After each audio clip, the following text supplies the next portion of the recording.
มาปล่อย ID สำรอง ID ที่1ตัวนี้มี344สกินตัวละครแม่นครบเบิดเอ็มแม่นกระตันเบิดตัวละครเดี๋ยวเฮาเบิ่งให้ตัวละครก็ครบเบิดทุกตัวละครพวกเอฟเฟกต์พวกเกิดนี่ก็มีบ่หลายแต่ก็พอสมควรอยู่พอโตอยู่ว่าง่ายๆก็ได้มันก็พอสมควรอยู่หน่อยนึง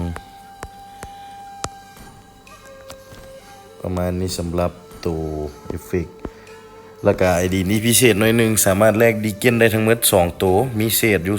223เศษสามารถแลกลีเจนได้2ตัวนี้แล้วก็มีบัตรอันนี้เหลือกับพวกนี้เหลือหลายเพราะว่ามันครบไปแล้วแล้วก็มีบัตรเปลี่ยนชื่อ1บัตรแล้วก็พวกเศษพวกสับตัวสำรองอีหยังก็ประมาณนี้แหละส่วนสกินก็ตามที่เห็นไป344สกินID นี้เติมเบิดไป20ไปล้านก็บ่หลายเติมเบิดไป20ไปล้านเพราะว่าเศษลีเจนตัว400กว่าเศษนี่ซื่อๆนี่ก็6-7ล้านแล้วนี่6-7ล้านหรือ5-6ล้านนี่แหละผมบ่มั่นใจเติมไปทำอิฐว่าสิแลกเอาอะไรคิดไปคิดมา ID บ่ได้ลิ้นว่าจะขายเลยให้คนไปเลือกเอาเองแล้วก็มีเรลี่ลีเจนนี่1ตัวส่วนคอแลบนี่ก็มีแต่10ตัวนี่มีตามที่เห็นนี่แหละคอแลบนี่ก็ตัวละล้าน2ล้านแล้วเนาะ10ตัวนี่มันก็10 20ล้านละเฉพาะพวกนี้ก็เกินละ20กว่าล้านนะถ้าเติมอีกอันนี้เฮามาปล่อยออกถึกๆปล่อยออก6ล้านกีบหรือประมาณ 9,000 บาท 9,000 กว่าบาทนี่แหละเติมไป 9,000 กว่าบาทก็คุ้มอยู่เฮาขาย6ล้านลีเจนที่เฮาให้พวกเจ้าไปเลือกนี่ก็6ล้านคือกันแล้วนี่เลือกได้2ตัวนี่แล้วพวกเจ้าก็ได้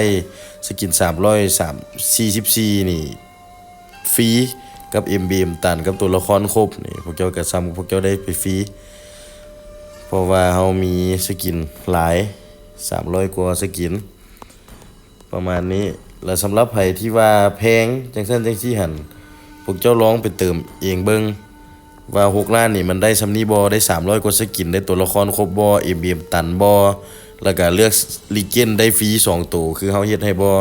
แล้วก็ได้ยูแคนของเฮาอีกนี่เวล9กำลังเวล10อยู่กับ ID ลักกับ ID สำรอง ID ที่2นี่3 ID เฮาก็อยู่นี่แหละเบิดนะ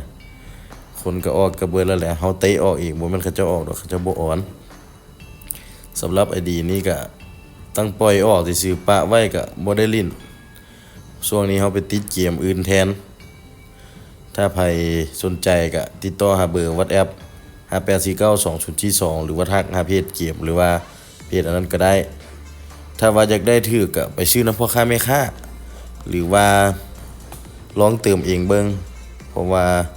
เฮาขายราคานี้ย้อนว่าเฮาเติมเบิดหลายคือ ID สำรอง ID ที่2เฮาก็เติมเบิดไป5ล้านปลายแลกลีกินได้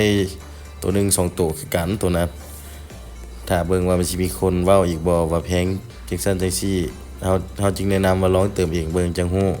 ไอ้ดีนี่คือการเฮาขาย6ล้านถ้าไผว่าแพงก็ลองไปเติมเองเบิ่งถ้าว่ารับได้ก็จัดเลย6ล้านเลือกสกิลลีเจนได้ตามใจ2ตัวไอ้ดีสะอาดแรงปัจจุบันแม่น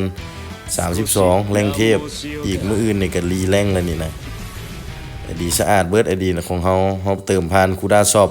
ได้เติมผ่านมัตเตอร์การ์ดปลอดภัยแน่นอนเด้บ่ผูกหมุนตันอย่างเดียวเอาไปเปลี่ยนเมลได้เลยสามารถเอาไปใช้ได้เลยมีบัตรเปลี่ยนชื่อให้อีก1บัตรบ่มีมือจำกัดอายุไปเปลี่ยนชื่อเองเดี๋ยวไปใส่ละเด้น่าจะอยู่หน้านี้เด้บัตรเปลี่ยนชื่อพวกชิ้นส่วนนี่ชิ้นส่วนลีเจนด์แลกได้2ตัวหรือว่าถ้าตัวละครใหม่มาจังแรกก็ได้ประมาณนี้สำหรับ ID นี้เฮาขาย6ล้านหรือว่าประมาณ 9,000 กว่าบาท